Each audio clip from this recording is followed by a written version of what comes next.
Uranium افزودگی یا استعمال شدہ جوہری ایندھن کی دوبارہ پروسیسنگ یعنی ری پروسیسنگ نہیں کر سکے گا۔ اس کے بدلے میں امریکہ اسے نیوکلیر ٹیکنالوجی اور تعاون فراہم کرتا ہے۔ اسی ماڈل کو متحدہ عرب امارات نے 2009 میں امریکہ کے ساتھ ہونے والے معاہدے میں قبول کیا تھا، اور تب سے یہی معاہدہ عالمی سطح پر ایک مثالی مثال سمجھا جاتا ہے۔ لیکن سعودی عرب نے برسوں سے اس شرط کو قبول کرنے سے انکار کیا ہے، اور اس نئے معاہدے میں بھی اس پر عمل درآمد لازمی نہیں بنایا گیا۔ صرف یہی نہیں، اس معاہدے میں سعودی عرب کے لیے بین الاقوامی ایٹمی توانائی ایجنسی پر دستخط کرنا بھی لازمی قرار نہیں دیا گیا۔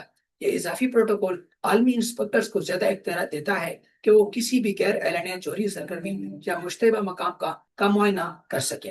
رپورٹس کے مطابق سعودی عرب اس حد سے ہچکچا رہا تھا کیونکہ وہ نہیں چاہتا کہ بین الاقوامی انسپیکٹرز حساس مقامات مثلا مکہ مکرمہ کے اطراف یا شاہی تنصیبات تک رسائی حاصل کرنے کا کوئی قانونی جواز ملے۔ یہی دو نکات اس معاہدے کو متنازع بنا رہے ہیں، یعنی نہ تو اس میں گولڈ اسٹینڈرڈ کی پابندی شامل ہے اور نہ ہی IAEA کا ایڈیشنل پروٹوکول لازمی بنایا گیا۔ اسی وجہ سے بہت سے ماہرین کا خیال ہے کہ یہ معاہدہ جوہری عدم پھیلاؤ کے حوالے سے گزشتہ 15 برسوں سے قائم متحدہ عرب امارات کے ماڈل کے مقابلے میں نسبتاً کم سخت اور زیادہ حساس نوعیت کا ہے۔ اسی لیے یہ معاہدہ صرف توانائی کا منصوبہ نہیں بلکہ آئندہ کئی برسوں کے لیے مشرقی وسطیٰ کی سلامتی، طاقت کے توازن اور ممکنہ جوہری مقابلے سے جڑا ایک اہم جغرافی اور سیاسی معاملہ بن چکا ہے۔ یہ معاہدہ یہاں تک کیسے پہنچا؟ پوری کہانی کی اصل بنیاد۔ یہ معاہدہ اچانک سامنے نہیں آیا، اس کے پیچھے تقریباً 10 سال کی مسلسل سفارتکاری، مذاکرات اور سیاسی اتار چڑھاؤ موجود ہیں۔ اور اگر ہم اس تاریخ کو سمجھ لیں تو یہ بھی سمجھ آتا ہے کہ آج یہ معاہدہ اپنی موجودہ شکل میں کیوں سامنے آیا ہے۔ سعودی عرب کی جوہری توانائی کے منصوبے کئی برس پرانے ہیں، لیکن اس پوری بحث کا سب سے اہم موڑ 2018 میں آیا۔ اسی سال ولی عہد شہزادہ محمد بن سلیمان نے امریکی پروگرام 60 منٹس کو ایک انٹرویو دیتے ہوئے کہا تھا، سعودی عرب ایٹمی ہتھیار نہیں چاہتا، لیکن اگر ایران نے جوہری ہتھیار بنا لیا تو اس میں کوئی شک نہیں کہ سعودی عرب بھی جتنی جلد ممکن ہوا اسی راستے پر چلے گا۔ یہ ایک جملہ ہی کافی تھا کہ پوری دنیا کی توجہ سعودی عرب کے جوہری عزائم پر مرکوز ہو گئی۔ تب سے عالمی تجزیہ کار، انٹیلیجنس ادارے اور خطے کے ممالک سعودی عرب نیوکلیر پروگرام کو صرف بجلی پیدا کرنے کا منصوبہ نہیں بلکہ ایران کے مقابلے میں اسٹریٹجک ڈیٹرنس کے تناظر میں بھی دیکھتے آئے ہیں۔ اس کے بعد جو بائیڈن کی حکومت کے دوران یہ معاملہ ایک بہت بڑے سفارتی منصوبے کا حصہ بن گیا۔ امریکہ چاہتا تھا کہ ایک ایسا جامع معاہدہ، میگا ڈیل کیا جائے جس کے تحت سعودی عرب کو دفاعی ضمانتیں اور سویلین نیوکلیر پروگرام دیا جائے، اور اس کے بدلے میں سعودی عرب اسرائیل کو باضابطہ طور پر تسلیم کرے۔ یہی وہ تصور تھا جس نے 2020 کے ابراہم اکارڈز کی بنیاد رکھی تھی، جس کے تحت متحدہ عرب امارات اور بحرین اسرائیل کے ساتھ سفارتی تعلقات قائم کیے تھے۔ منصوبہ یہ تھا کہ اگر سعودی عرب بھی اسی راستے پر آ جائے تو مشرق وسطیٰ میں ایران کے مقابلے میں ایک نیا علاقائی اتحاد تشکیل پا سکتا ہے۔ لیکن پھر 7 اکتوبر 2023 کو حماس کے حملے اور اس کے بعد غزہ میں شروع ہونے والی جنگ نے پورا منظرنامہ بدل دیا۔ غزہ کی جنگ کے بعد سعودی عرب اور اسرائیل کے درمیان تعلقات معمول پر لانے کی بات تقریباً رک گئی۔ ریاض نے واضح کر دیا کہ جب تک فلسطینی ریاست کے قیام کے حوالے سے عملی پیش رفت نہیں ہوتی، اسرائیل کے ساتھ تعلقات معمول پر لانے کا سوال ہی پیدا نہیں ہوتا۔ تاہم ایک چیز ختم نہیں، اور وہ نیوکلیر مذاکرات۔ اگرچہ اسرائیل سے تعلقات کا منصوبہ تعطل کا شکار ہوگا، لیکن امریکہ اور سعودی عرب کے درمیان سویلین نیوکلیر تعاون پر بات چیت خاموشی کے ساتھ جاری رہی۔ بعد میں ڈونلڈ ٹرمپ کی حکومت میں یہ مذاکرات مزید آگے بڑھے۔ گزشتہ سال اپریل میں امریکی وزیر توانائی کرس رائٹ نے تصدیق کی کہ امریکہ سعودی عرب کے ساتھ سویلین نیوکلیر تعاون پر بات کر رہا ہے، جس میں یورینیم افزودگی کا حساس معاملہ بھی شامل ہے۔ اسی سال نومبر میں جب ولی عہد محمد بن سلیمان نے 7 سال سے زائد عرصے بعد پہلی مرتبہ وائٹ ہاؤس کا دورہ کیا تو دونوں ممالک اس شراکت داری کے قانونی ڈھانچے پر بنیادی اتفاق کر چکے تھے۔ اور پھر رواں سال فروری میں صدر ڈونلڈ ٹرمپ نے کانگریس سے اپنے خطاب میں واضح طور پر اعلان کیا کہ ان کی حکومت سعودی عرب کے ساتھ سویلین نیوکلیر معاہدہ مکمل کرنے پر کام کر رہی ہے۔ اور اب ایک اہم بات پر غور کیجیے، جب یہ تمام سفارتی سرگرمیاں خاموشی سے جاری تھیں، اسی دوران امریکہ اور اسرائیل ایران کے ساتھ ایک نئے فوجی تصادم میں داخل ہو چکے تھے۔ یعنی جس وقت خطے میں جنگ کے بادل گہرے ہو رہے تھے، اسی وقت ایک ایسا معاہدہ بھی اپنی آخری شکل اختیار کر رہا تھا جو آنے والے کئی عشروں تک مشرق وسطی کی طاقت کے توازن کو متاثر کر سکتا ہے۔ اور یہی بات اس معاہدے کو صرف ایک توانائی کا منصوبہ نہیں بلکہ ایک بڑی جغرافی اور تصویراتی کہانی بنا دیتی ہے۔ وہ جنگ جس نے اس معاہدے کا وقت بدل دیا۔ اگر ہم یہ سمجھنا چاہتے ہیں کہ یہ معاہدہ ابھی اسی وقت کیوں کیا گیا تو اس کے ساتھ ساتھ چلنے والے جنگ کو بھی سمجھنا ہوگا۔ رواں سال فروری میں امریکہ اور اسرائیل نے ایران کے خلاف فوجی کارروائیاں شروع کی جن کا بنیادی ہدف ایران کے جوہری پروگرام اور اس کی اعلیٰ قیادت تھی۔ انہی کارروائیوں کے دوران ایران کے سپریم لیڈر آیت اللہ علی خامنائی ہلاک ہوئے۔ اس ہفتے تک امریکہ مسلسل 13 راتوں سے ایران کے مختلف فوجی اہداف پر حملے کر چکا ہے، جبکہ یہ جنگ اب ایران کی سرحدوں سے نکل کر پورے خلیجی خطے تک پھیل چکی ہے۔ ایران نے جوابی کارروائیوں میں کویت میں امریکی مفادات سے وابستہ تنصیبات کو نشانہ بنانے کا دعویٰ کیا، اردن کی جانب میزائل داغے گئے، بحرین میں خطرے کے سائرن بجے، اور جو وہ خلیجی ممالک بھی اس تنازع کی لپیٹ میں آ گئے جو ابتدا میں اس جنگ کا براہ راست حصہ نہیں تھے۔ اور یہی وہ ماحول تھا جس میں امریکہ اور سعودی عرب کے درمیان یہ نیوکلیر معاہدہ طے پایا۔ سی این این اور اٹلانٹک کونسل کی رپورٹس کے مطابق یہ معاہدہ کئی مہینوں سے امریکی انتظامیہ کے اندر رکا ہوا تھا۔ بڑی وجہ یہ تھی کہ ایران کے جوہری پروگرام کو روکنے کے لیے جنگ جاری ہو اور اسی دوران سعودی عرب کے ساتھ نیوکلیر تعاون کا اعلان کیا جائے تو اس کا سیاسی تاثر کیا ہوگا۔ یہاں ایک واضح تضاد دکھائی دیتا ہے۔ ایک طرف امریکہ ایران پر اس لیے حملے کر رہا ہے تاکہ وہ ایٹمی ہتھیار بنانے کی صلاحیت حاصل نہ کر سکے، اور دوسری طرف وہ سعودی عرب کے لیے ایک ایسا قانونی راستہ کھول رہا ہے جو مستقبل میں یورینیم افزودگی کی صلاحیت تک پہنچ سکتا ہے۔ اسی لیے بہت سے ماہرین سوال اٹھا رہے ہیں کہ آیا واشنگٹن ایک ہی وقت میں دو مختلف پیغامات تو نہیں دے رہا؟ البتہ اٹلانٹک کونسل کے بعض تجزیہ کاروں کی رائے اس سے مختلف ہے، اور ان کے مطابق یہی جنگ دراصل اس معاہدے کو آگے بڑھانے کی ایک بڑی وجہ بنی۔ ان کا کہنا ہے کہ خطے میں تیزی سے بدلتی ہوئی صورتحال نے امریکی انتظامیہ کو یہ موقع فراہم کیا کہ وہ ایک ایسا معاہدہ جو برسوں سے التوا کا شکار تھا آخر کار حتمی شکل دے سکے۔ لیکن کہانی یہاں ختم نہیں ہوتی۔ معاہدے کے اعلان کے اگلے ہی دن صدر ڈونلڈ ٹرمپ نے سوشل میڈیا پر ایک بیان دیا جس نے نئی بحث چھیڑ دی۔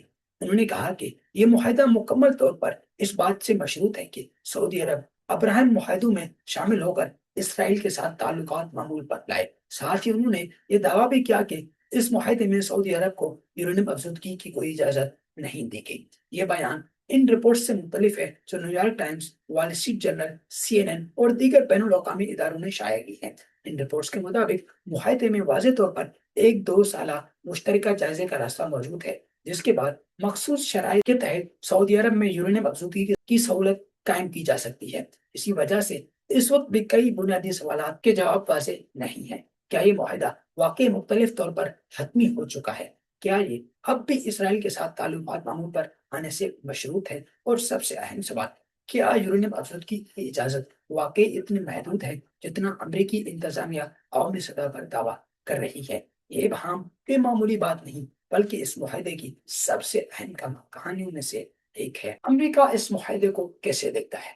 اگر اس معاہدے کو ٹرمپ انتظامیہ کے نقطہ نظر سے دیکھا جائے تو واشنگٹن اس سے ہر لحاظ سے ایک بڑی کامیابی قرار دے رہا ہے۔ سب سے پہلے بات کرتے ہیں معاشی فائدے کی۔ امریکی حکومت کے مطابق یہ صرف چند سالوں کا نہیں بلکہ کئی دہائیوں پر محیط اربوں ڈالر کی شراکت داری ہے جس سے امریکی نیوکلیر کمپنیاں، انجینئرز، مزدور اور سپلائی چین ایک بہت بڑی نئی مارکیٹ تک رسائی کریں گے۔ امریکی وزیر توانائی کرس رائٹ نے کہا کہ یہ معاہدہ امریکہ کی نیوکلیر صنعت کو دوبارہ مضبوط بنانے کی حکمت عملی کا حصہ ہے۔ ان کے مطابق گزشتہ کئی برسوں میں امریکہ نے سویلین نیوکلیر ٹیکنالوجی کی عالمی منڈی میں اپنی برتری کا بڑا حصہ کھو دیا تھا، جبکہ روس اور چین اس شعبے میں مسلسل اپنا اثر و رسوخ بڑھا رہے۔ واشنگٹن چاہتا ہے کہ اس معاہدے کے ذریعے امریکہ دوبارہ اس دور میں نمایاں مقام حاصل کرے، لیکن صرف معاشی فائدہ ہی اس معاہدے کا مقصد نہیں۔ اسٹریٹجک نقطہ نظر سے بھی امریکہ اسے انتہائی اہم سمجھتا ہے۔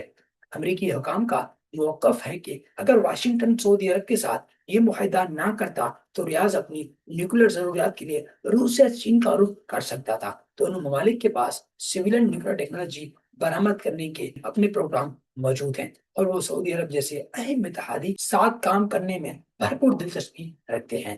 امریکہ کی نظر میں اس معاہدے کا ایک بہت بڑا فائدہ یہ بھی ہے کہ سعودی عرب امریکی رسو امریکن آربٹ میں رہے گا، نہ کہ روس یا چین کے قریب جائے گا۔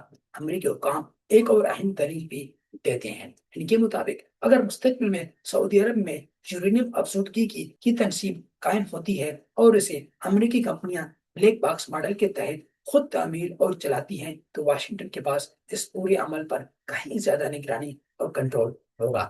ان کا کہنا ہے کہ یہ صورتحال اس سے کہیں بہتر ہے کہ سعودی عرب خود اپنی افسودگی کی صلاحیت تیار کرے یا پھر کسی ایسے ملک کی مدد حاصل کرے جہاں نگرانی کے معیارات نسبتاً کمزور ہیں۔ یعنی امریکی حکومت کے نزدیک یہ معاہدہ صرف ایک تجارتی منصوبہ نہیں، بلکہ معاشی مفادات، علاقائی اثر و رسوخ اور جوہری سرگرمیوں پر نگرانی، ان تینوں مقاصد کو ایک ساتھ حاصل کرنے کی کوشش ہے۔ سعودی عرب اس معاہدے کو کس نظر سے دیکھتا ہے؟ اگر اس معاہدے کو سعودی عرب کے نقطۂ نظر سے دیکھا جائے تو یہ کسی اچانک فیصلے کا نتیجہ نہیں، طویل المدتی حکمت عملی کا حصہ ہے۔ گزشتہ کئی برسوں سے سعودی عرب ویژن 2030 کے تحت اپنی معیشت کو صرف تیل پر انحصار کرنے سے نکالنے کی کوشش کر رہا ہے۔ اسی منصوبے کا ایک اہم حصہ سیویلن نیوکلیر توانائی بھی ہے۔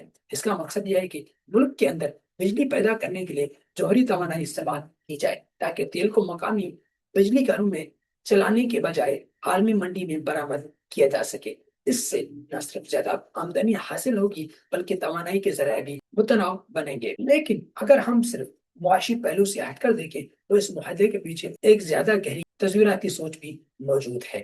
سعودی عرب ایک سنی اکثریتی ریاست ہے جبکہ ایران ایک شیعہ اکثریتی ملک ہے۔ دونوں ممالک کئی دہائیوں سے مشرق وسطیٰ میں سیاسی، عسکری اور علاقائی اصول و رسوخ کے لیے ایک دوسرے کے حریف رہے۔ حالیہ جنگ اور بڑھتی ہوئی کشیدگی نے اس رقابت کو مزید گہرا کر دیا ہے۔ ریاض نے برسوں سے دیکھا ہے کہ ایران کے پاس یورینیم افزودگی کی صلاحیت موجود ہے، چاہے ایران کا مقصد جوہری ہتھیار بنانا ہو یا نہ ہو۔ سعودی قیادت یہ سمجھتی ہے کہ اگر مستقبل میں خطے کی صورتحال مزید تبدیل ہوتی ہے تو اس کے پاس بھی کم از کم وہ تکنیکی صلاحیت اور بین الاقوامی قانونی حیثیت ہونی چاہیے جو ایران کے پاس موجود ہے۔ یہی بات ولی عہد محمد بن سلیمان نے 2018 میں واضح الفاظ میں کہی تھی، جب انہوں نے کہا تھا کہ اگر ایران نے جوہری ہتھیار حاصل کیے تو سعودی عرب بھی اسی راستے پر چلنے میں دیر نہیں کرے گا۔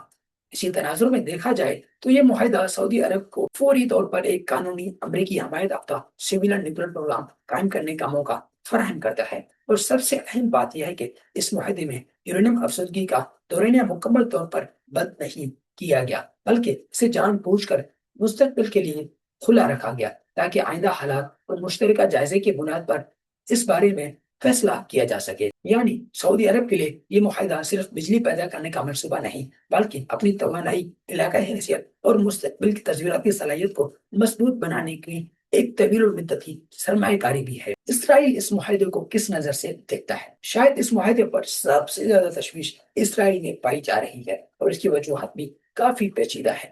اسرائیل مشرق وسطیٰ کا واحد ملک سمجھا جاتا ہے جس کے پاس جوہری ہتھیار موجود ہیں، اگرچہ اس نے کبھی بھی سرکاری طور پر اس کی تصدیق یا تردید نہیں کی۔ کئی دہائیوں سے خاص طور پر بنجمن نتن یاہو کی قیادت میں اسرائیل کی سیکیورٹی پالیسی کا ایک بنیادی اصول یہ رہا ہے کہ خطے میں کسی دوسرے ملک کو یورینیم افزودگی کی صلاحیت حاصل نہ ہونے دی جائے۔ اسرائیل کے نزدیک یہ صرف ایک تکنیکی مسئلہ نہیں بلکہ اس کی قومی سلامتی اور وجود سے جڑا ہوا معاملہ ہے۔ اسی لیے اسرائیلی حکام نے مبینہ طور پر اپنے امریکی ہم منصبوں کو واضح طور پر بتایا ہے کہ اس پورے معاہدے کا سب سے خطرناک پہلو سعودی عرب کو مستقبل میں یورینیم افزودگی کی ممکنہ اجازت دینا ہے۔ تاہم دلچسپ بات یہ ہے کہ اس معاملے پر اسرائیلی اپوزیشن حکومت سے بھی زیادہ سخت موقف اختیار کیے ہوئے ہے۔ اسرائیل کے سابق وزرائے دفاع لیبرمان اور بینی گینٹ دونوں نے عوامی سطح پر خبردار کیا ہے کہ یہ معاہدہ پورے مشرق وسطیٰ میں جوہری ہتھیاروں کی نئی دوڑ شروع کر سکتا ہے۔ لیبرمین نے تو سوشل میڈیا پر یہاں تک لکھا کہ اگر سعودی عرب کو سیویلین نیوکلیر پروگرام کی اجازت ملتی ہے تو بالآخر یہ جوہری ہتھیاروں کی تیاری تک پہنچ سکتا ہے، اور اس کے بعد پورا خطہ ایک خطرناک ایٹمی اسلحے کی دور میں داخل ہو جائے گا۔ لیکن اس معاملے کا ایک داخلی سیاسی پہلو بھی ہے جس پر کم بات ہوتی ہے مگر اس کی اہمیت کم نہیں۔ کئی برسوں تک اسرائیل کی حکمت عملی یہ تھی کہ اگر سعودی عرب کو کسی بھی قسم کا نیوکلیر تعاون دینا ہے تو اس کے بدلے میں ریاض کو اسرائیل کے ساتھ باقاعدہ سفارتی تعلقات قائم کرنا ہوں گے۔ یعنی اسرائیل چاہتا ہے کہ یہ تمام معاملہ ایک ہی پیکج کا حصہ ہوں۔ سعودی عرب اسرائیل کو باضابطہ طور پر تسلیم کرے، امریکہ سعودی عرب کو سیکیورٹی ضمانتیں دیں اور نیوکلیر تعاون انتہائی سخت حفاظتی شرائط یعنی گولڈ اسٹینڈرڈ کے تحت دیا جائے۔ لیکن اب ایسا دکھائی دے رہا ہے کہ وہ پورا منصوبہ تقریباً ختم ہو چکا ہے۔ اسرائیل کے نقطۂ نظر سے دیکھا جائے تو سعودی عرب اب اسرائیل کو تسلیم کیے بغیر بھی امریکہ سے اہم نیوکلیر تعاون حاصل کر رہا ہے، اور وہ بھی ایسی شرائط پر جو اسرائیل کی خواہش کے مطابق سخت نہیں ہے۔ اسی لیے اسرائیلی اپوزیشن لیڈر یائر لاپیڈ اس صورتحال کو نتن یاہو کی مکمل سفارتی ناکامی قرار دیا ہے۔ ان کا کہنا ہے کہ اگر نتن یاہو کی سب سے بڑی ترجیح یہی تھی کہ خطے میں کسی دوسرے ملک کو یورینیم افزودگی کی صلاحیت نہ ملے، تو پھر آج یہی صورتحال ان کی حکومت کی ناکامی کو ظاہر کرتی ہے۔ بعض ناقدین اس سے بھی آگے جا کر یہ دعویٰ کر رہے ہیں کہ امریکہ خطے سے متعلق اہم فیصلوں میں اسرائیل کو آہستہ آہستہ پس منظر میں دھکیل رہا ہے۔ ان کے مطابق چاہے ایران کے خلاف جنگ کی حکمت عملی ہو یا سعودی عرب کے ساتھ ہونے والے مذاکرات، واشنگٹن اب ایسے فیصلے کر رہا ہے جن میں اسرائیل کی رائے پہلے جیسی فیصلہ کن حیثیت نہیں رکھتی۔ دلچسپ بات یہ ہے کہ اس ہفتے تک وزیر اعظم نتن یاہو نے اس معاہدے پر کوئی باضابطہ عوام بیان نہیں دیا۔ یہ خاموشی بھی غیر معمولی سمجھی جا رہی ہے، خاص طور پر اس لیے کہ اسرائیل میں اکتوبر میں عام انتخابات ہونے والے ہیں، اور امکان ہے کہ یہ معاہدہ بھی انتخابی سیاست کا ایک اہم موضوع بن جائے۔ ایران اس معاہدے کو اس نظر سے دیکھتا ہے۔ ایران کی نقطۂ نظر کو سمجھنا شاید سب سے آسان ہے، کیونکہ اس وقت وہ خود ایک جنگ کے درمیان کھڑا ہے۔ گزشتہ کئی برسوں سے تہران موقف اختیار کرتا آیا ہے کہ یورینیم افزودگی اس کا ایک خود مختار اور قانونی حق ہے، جو اسے جوہری عدم پھیلاؤ کے معاہدے NPT کے تحت حاصل ہے۔ دوسری جانب امریکہ اور اسرائیل کا موقف رہا ہے کہ ایران کا نیوکلیر پروگرام صرف پرامن توانائی تک محدود نہیں، بلکہ اس کی آڑ میں ایٹمی ہتھیار بنانے کی صلاحیت بھی حاصل کی جا رہی ہے۔ یہی اختلاف موجودہ جنگ کی بنیادی وجوہات میں سے ایک بن چکا ہے۔ اب دیکھیے کہ امریکہ اور سعودی عرب کے درمیان ہونے والا یہ نیا معاہدہ ایران کے موقف کو کس طرح متاثر کرتا ہے۔ ایک طرف امریکہ ایران کی جوہری تنصیبات کو اس دلیل کے تحت نشانہ بنا رہا ہے کہ وہ ایران کو ایٹمی صلاحیت حاصل کرنے سے روکنا چاہتا ہے، جبکہ دوسری طرف وہی امریکہ سعودی عرب کے لیے ایک ایسا قانونی راستہ کھول رہا ہے جو مستقبل یورینیم افزودگی کی صلاحیت تک پہنچ سکتا ہے۔ اور یہ بات اس لیے بھی زیادہ حساس ہوتی جاتی ہے کیونکہ سعودی ولی عہد محمد بن سلیمان ماضی میں یہ کہہ چکے ہیں کہ اگر ایران نے کبھی ایٹمی ہتھیار حاصل کیے تو سعودی عرب بھی اسی راستے پر چلنے میں دیر نہیں کرے گا۔ ایران کے نزدیک یہی وہ نقطہ ہے جو اس کے دیرینہ موقف کو تقویت دیتا ہے۔ تہران برسوں سے یہ الزام لگاتا آیا ہے کہ جوہری عدم پھیلاؤ کے اصول سب پر یکساں طور پر نافذ نہیں کیے جاتے، بلکہ یہ اس پر منحصر ہوتے ہیں کہ امریکہ کس ملک کو اپنا اتحادی سمجھتا ہے یا مخالف۔ یعنی ایران کی نظر میں اگر ایک اتحادی ملک کو یورینیم افزودگی کی طرف بڑھنے کا راستہ دیا جا سکتا ہے، جبکہ دوسرے ملک کو اسی بنیاد پر فوجی حملوں کا سامنا کرنا پڑے، تو پھر عالمی قوانین کے نفاذ پر سوالات ضرور اٹھیں گے، چاہے دنیا اس ایرانی موقف سے اتفاق کرے یا نہ کرے۔ ایک حقیقت یہ ہے کہ اس معاہدے نے تہران کو ایک مضبوط سفارتی اور بیانیاتی دلیل ضرور فراہم کر دی ہے، اور شاید اس کی سب سے بڑی اہمیت یہی ہے کہ یہ دلیل ایران کو خود بنانے کی ضرورت نہیں پڑی، بلکہ موجودہ معاہدے اور اس کے گرد پیدا ہونے والی بحث نے خود ہی اس سے جنم دے دیا۔ بالکل ایسے وقت میں جب ایران کا اپنا جوہری پروگرام شدید فوجی دباؤ کا سامنا کر رہا ہے۔ امریکی کانگریس اور جوہری عدم پھیلاؤ کے ماہرین کیا کہتے ہیں؟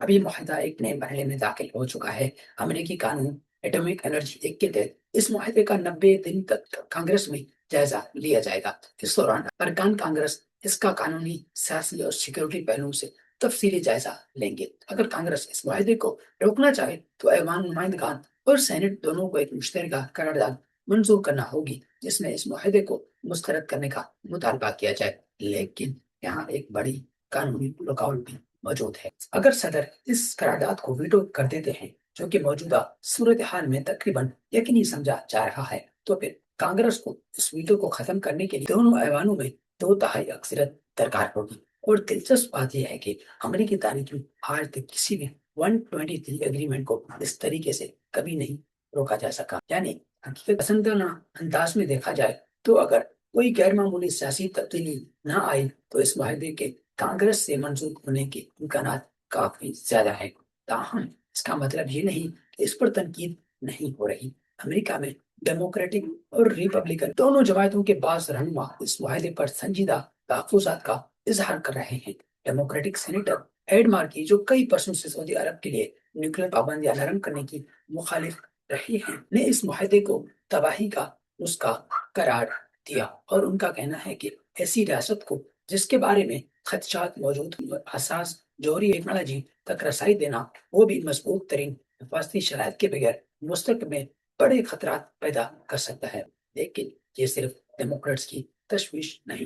ریپبلک سینیٹر جان بیراسو اور جان کینڈی نے بھی اس معاہدے پر سوالات اٹھائے ہیں۔ ان کے بنیادی اعتراضات دو ہیں۔ معاہدے میں IAEA کے ایڈیشنل پروٹوکول کو لازمی شرط نہیں بنایا گیا، اور یورینیم افسردگی سے متعلق شکیں اب بھی کئی سوالات کو جنم دیتی ہیں۔ اس کے علاوہ ایک اور اہم مسئلہ بھی سامنے آیا ہے۔ اب تک اس معاہدے کے حفاظتی اقدامات سیف گارڈز ایگریمنٹ کا مکمل متن عوام کے سامنے نہیں لایا گیا۔ جوہری عدم پھیلاؤ کے ماہرین کا کہنا ہے کہ جب تک اصل دستاویز مکمل طور پر شائع نہیں ہوتی، تب تک آزاد ماہرین کے لیے یہ جانچنا تقریباً ناممکن ہے کہ اس میں شامل حفاظتی اقدامات واقعی کتنے مضبوط ہیں، یا کہیں ان میں ایسی کمزوریاں تو موجود نہیں جو مستقبل میں خطرات پیدا کر سکتی ہیں۔ اسی لیے بحث صرف اس بات پر نہیں ہو رہی کہ معاہدہ منظور ہوگا یا نہیں، بلکہ اس بات پر ہو رہی ہے کہ اس کی اصل شرائط کیا ہیں، اور آیا وہ واقعی مشرق وسطیٰ کو زیادہ محفوظ بنائیں گی یا مزید غیر یقینی صورتحال پیدا کریں گی۔ عالمی منظرنامہ، اس معاہدے کے دورس اثرات۔ اگر ہم مختلف ممالک کے موقف سے ہٹ کر اس پورے معاملے کو وسیع تناظر میں دیکھیں تو ایک بڑی تصویر سامنے آتی ہے۔ جوہری عدم پھیلاؤ کے کئی ماہرین، جن میں اٹلانٹک کونسل کے تجزیہ کار بھی شامل ہیں، ایک ایسی دلیل پیش کرتے ہیں جس پر سنجیدگی سے غور کرنا چاہیے، چاہے آپ اس معاہدے سے متفق ہوں یا نہیں۔ ان کا کہنا ہے کہ سعودی عرب کسی نہ کسی ملک سے جوہری ٹیکنالوجی ضرور حاصل کرنے والا تھا۔ اصل سوال یہ نہیں تھا سعودی نیوکلیر پروگرام بنائے گا یا نہیں، بلکہ سوال یہ تھا کہ وہ یہ ٹیکنالوجی کس سے حاصل کرے گا۔ یہ ٹیکنالوجی امریکہ اور اس کے اتحادی فراہم کریں گے، جہاں کم از کم کچھ حد تک نگرانی، شفافیت اور بین الاقوامی اصول موجود ہوں، یا پھر سعودی عرب روس سے چین کا رخ کرے، جن کے سویلین نیوکلیر برآمدی معاہدوں میں عمومی طور پر عدم پھیلاؤ کی شرائط نسبتاً کم سخت سمجھی جاتی ہیں۔ اس نقطۂ نظر کے مطابق یہ معاہدہ سعودی عرب کی جوہری خواہشات پیدا نہیں کر رہا، بلکہ صرف یہ طے کر رہا ہے کہ ان خواہشات کی سمت اور رفتار پر اصول کس کے ہاتھ میں ہوگا۔ لیکن اس کے مقابلے میں ایک دوسری دلیل کی اتنی ہی مضبوط سمجھی جاتی ہے۔ ناقدین کا کہنا ہے کہ اگر امریکہ سعودی عرب کو چاہے محدود ہی کیوں نہ ہو، یورینیم افسردگی کی طرف بڑھنے کا راستہ فراہم کرتا ہے، تو یہ ایک نئی مثال پریسیڈنٹ قائم کر دے گا، کیونکہ اگر سعودی عرب کو وہ شرائط مل جاتی ہیں جو 2009 میں متحدہ عرب امارات سے طے کیے گئے گولڈ اسٹینڈرڈز معاہدے سے کم سخت ہیں، تو پھر مستقبل میں صرف مشرق وسطیٰ ہی نہیں بلکہ دنیا کے دیگر خطوں میں بھی ہر وہ ملک جو نیوکلیر تعاون کا خواہاں ہوگا، یہی موقف اختیار کرے گا کہ جب سعودی عرب کو یہ رعایت دی جا سکتی ہے تو ہمیں کیوں نہیں۔ اور یہی وہ نقطہ ہے جسے جوہری عدم پھیلاؤ کے ماہرین سب سے زیادہ تشویش کی نگاہ سے دیکھتے ہیں، کیونکہ عالمی عدم پھیلاؤ کا نظام صرف قوانین پر نہیں بلکہ یکساں اصولوں کے اطلاق پر بھی قائم ہے۔ اگر کسی ایک اہم اتحادی کے لیے یہ اصول نرم کر دیے جائیں تو پھر دوسرے ممالک بھی اسی طرز عمل کا مطالبہ کریں گے۔ اس صورت میں صرف ایک معاہدہ تبدیل نہیں ہوگا، بلکہ وہ معیار بھی بدل جائے گا جس پر مستقبل کے تمام جوہری معاہدوں کی بنیاد رکھی جائے گی۔ اسی لیے اس معاہدے پر ہونے والی بحث صرف سعودی عرب تک محدود نہیں، بلکہ یہ اس سوال سے جڑی ہوئی ہے کہ آنے والے برسوں میں دنیا کا جوہری عدم پھیلاؤ کا نظام کس سمت جائے گا، اور کیا اس کے اصول سب پر یکساں لاگو ہوں گے یا نہیں۔ اب سوال یہ ہے کہ آگے کیا ہوگا۔ آئندہ چند مہینوں میں کچھ ایسے اہم واقعات ہوں گے جو اس معاہدے کی اصل سمت کا تعین کریں گے۔ سب سے پہلی چیز، امریکی کانگریس بے روزہ جائز۔ اگرچہ کانگریس کے لیے اس معاہدے کو مکمل طور پر روکنا آسان نہیں، لیکن اس دوران ہونے والی سماعتیں، سوالات اور عوامی دباؤ اس بات پر ضرور اثر انداز ہو سکتے ہیں کہ 2 سالہ یورینیم افسردگی کے مشترکہ جائزے کو کس انداز میں آگے بڑھایا جاتا ہے۔ دوسری اہم چیز، ابراہم معاہدوں کی شرط۔ صدر ٹرمپ کا کہنا ہے کہ یہ معاہدہ سعودی عرب کے اسرائیل کے ساتھ تعلقات منہ پر لانے سے مشروط ہے۔ اب دیکھنا یہ ہوگا کہ آیا یہ شرط واقعی برقرار رہتی ہے یا وقت کے ساتھ خاموشی سے پس منظر میں چلی جاتی ہے۔ اس سے واضح ہوگا کہ آیا نیوکلیر معاہدہ واقعی اسرائیل کے ساتھ تعلقات کی بحالی سے جڑا ہوا ہے یا پھر بعد میں اسے صرف ایک سیاسی موقف کے طور پر پیش کیا گیا۔ تیسری اور شاید سب سے اہم چیز 2 سالہ مشترکہ تحقیق کا نتیجہ۔ یہی وہ مرحلہ ہوگا جو فیصلہ کرے گا کہ آیا سعودی عرب کو اپنے ملک میں یورینیم افزودگی کی اجازت ملتی ہے یا نہیں۔ اگر اجازت نہیں ملتی تو یہ معاہدہ زیادہ تر سویلین توانائی تک محدود رہے گا، لیکن اگر اجازت مل جاتی ہے تو پھر یہ صرف بجلی پیدا کرنے کا منصوبہ نہیں رہے گا، بلکہ مشرق وسطیٰ میں جوہری عدم پھیلاؤ اور طاقت کے توازن پر ایک نئی بحث کا آغاز بن سکتا ہے۔ چوتھی چیز، اسرائیل کے اکتوبر میں ہونے والے انتخابات۔ یہ دیکھنا ہوگا کہ آیا یہ معاہدہ اسرائیلی سیاست کا بڑا انتخابی مسئلہ بنتا ہے اور کیا اس کی بنیاد پر نتنیاہو کی حکومت کی خارجہ اور سیکورٹی پالیسی کا فیصلہ کیا جاتا ہے یا نہیں۔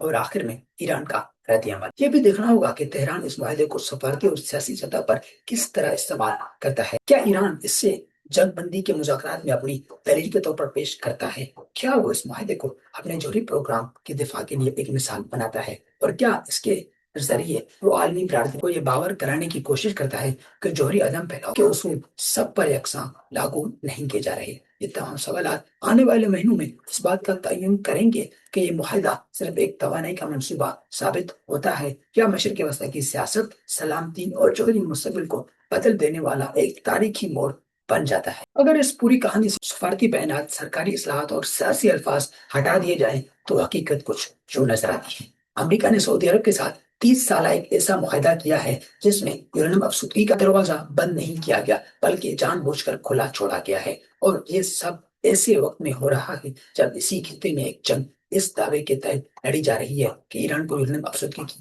صلاحیت حاصل کرنے سے روکا جائے۔ ابھی یہ فیصلہ کہ یہ معاہدہ مستقبل میں ایک دانشمندانہ تصویراتی اقدام ثابت ہوگا یا پھر مشرق وسطیٰ میں جوہری ہتھیاروں کی نئی دوڑ کا آغاز کرے گا، اس کا انحصار ان فیصلوں پر ہوگا جو ابھی ہونے باقی ہے۔ وہ 2 سالہ تحقیق ابھی مکمل نہیں ہوئی جس کے بعد یورینیم افزودگی پر حتمی فیصلہ ہونا ہے۔ امریکی کانگریس نے بھی ابھی اس معاہدے پر اپنی مکمل رائے نہیں دی، اور سب سے بڑھ کر وہ خطہ جہاں یہ سب کچھ ہو رہا ہے آج بھی ایک جاری جنگ اور شدید غیر یقینی صورتحال سے گزر رہا ہے۔ یہی ہے امریکہ اور سعودی عرب کے نیوکلیئر معاہدے کی مکمل تصویر۔ یہ معاہدہ کیا کہتا ہے، یہاں تک کیسے پہنچا، اس کے مختلف فریق اسے کس نظر سے دیکھ رہے ہیں، اور کیوں تقریباً ہر ملک اس کی ایک الگ تشریح کر رہا ہے۔ اگر آپ کو آج کی یہ تفصیلی تجزیاتی ویڈیو معلوماتی لگی ہو تو ویڈیو کو ضرور پسند کریں، اپنے دوستوں کے ساتھ شیئر کریں، اور اگر آپ نے ابھی تک ہمارے چینل کو سبسکرائب نہیں کیا تو ضرور کر لیں تاکہ عالمی سیاست، سفارت کاری اور بین الاقوامی امور پر ایسی ہی مستند اور آسان زبان میں تجزیے آپ تک مسلسل پہنچتے رہیں۔ میں ہوں بشیر سے اگلی ویڈیو تک کے لیے اجازت دیجیے۔ اللہ حافظ۔